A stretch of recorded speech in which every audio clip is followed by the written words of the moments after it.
Assalamualaikum warahmatullahi wabarakatuh. Saya Nazifa Tusiri KU dari BAN SM Provinsi Gorontalo. Pada saat ini saya akan memaparkan tentang kebijakan akreditasi BAN SM. Jadi sejak tahun 2018 BAN SM berinisiatif untuk melakukan reformasi sistem akreditasi ke arah baru akreditasi, di mana akreditasi diharapkan dapat memotret satuan pendidikan sesuai dengan substansi mutu yang sebenarnya. Nah, untuk kebijakan akreditasi BAN SM ini dilakukan dari 4 hal. Yang pertama, reformasi instrumen akreditasi. Yang kedua, rekrutmen asesor melalui uji kompetensi. Yang ketiga, pengembangan dashboard monitoring sistem. Dan yang keempat adalah reorientasi peran dan fungsi BAN SM. Yang pertama yang kita akan diskusikan adalah reformasi instrumen akreditasi. Jadi BAN SM melakukan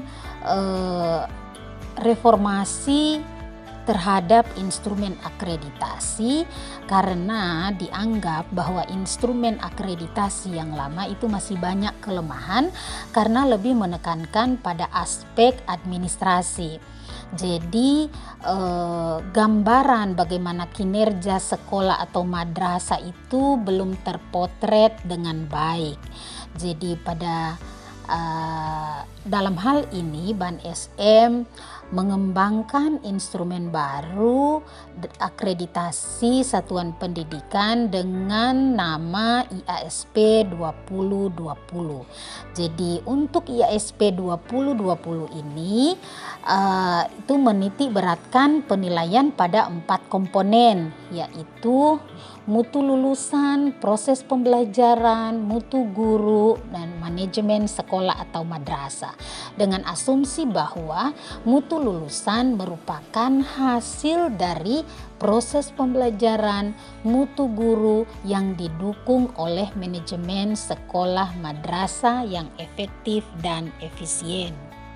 Dalam IASP 2020 itu mengubah fokus penilaian status satuan pendidikan dari penilaian kinerja administrasi menuju penilaian berbasis kinerja.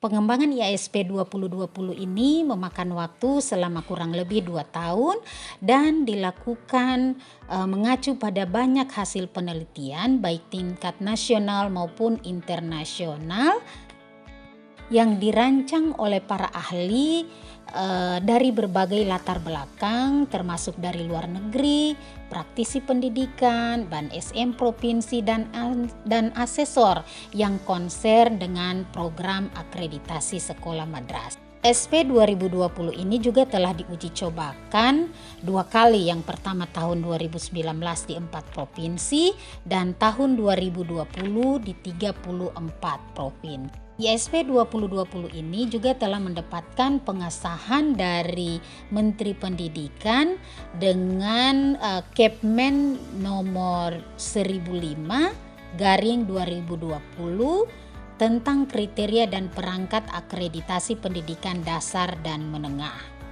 Dengan keluarnya Kepmen ini, maka pelaksanaan akreditasi sekolah madrasah secara legal sudah bisa dilaksanakan. Kedua, kebijakan BAN SM yaitu rekrutmen asesor melalui uji kompetensi. Jadi kita ketahui bersama bahwa asesor merupakan ujung tombak pelaksanaan akreditasi. Dan mutu satuan pendidikan yang sebenarnya akan sangat tergantung pada penilaian asesor di lapangan. Dan kesuksesan akreditasi akan sangat dipengaruhi oleh peran asesor yang mampu menjaga integritas dan profesionalismenya dalam mengemban tugas. Dari bahwa instrumen yang bagus sekalipun tidak akan memiliki makna apapun apabila asesor tidak bisa melaksanakan tugasnya dengan baik. Maka BAN SM tahun 2020 itu melakukan rekrutmen asesor secara ketat dengan menerapkan uji kompetensi. Kebijakan Ban SM yang ketiga adalah pengembangan dashboard monitoring system.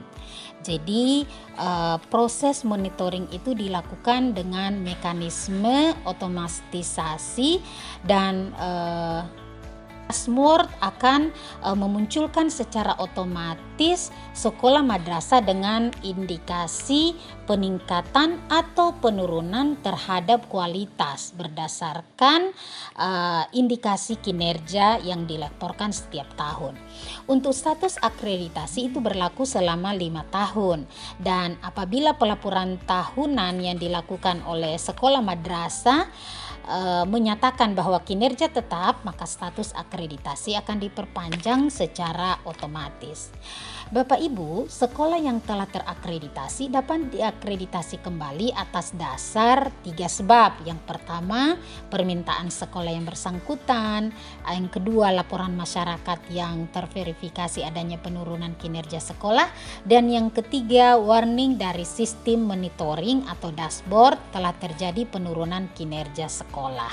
Data sekunder dalam dashboard monitoring itu didapatkan dari Dapodik, EMIS, raport mutu, AKM, survei karakter, survei lingkungan belajar. Kebijakan SM yang keempat adalah reorientasi peran dan fungsi Ban SM.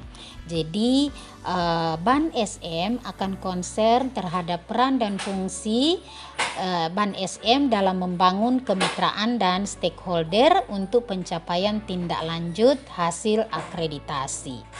Jadi peran tindak lanjut akreditasi itu diharapkan akan menjaga kesinambungan mutu satuan pendidikan, dan Ban SM akan fokus pada kajian yang bersifat akademis dan mendorong pemerintah pusat dan daerah untuk proaktif menindaklanjuti hasil akreditasi. Demikian Bapak Ibu, akreditasi bermutu, pendidikan bermutu. Assalamualaikum warahmatullahi wabarakatuh.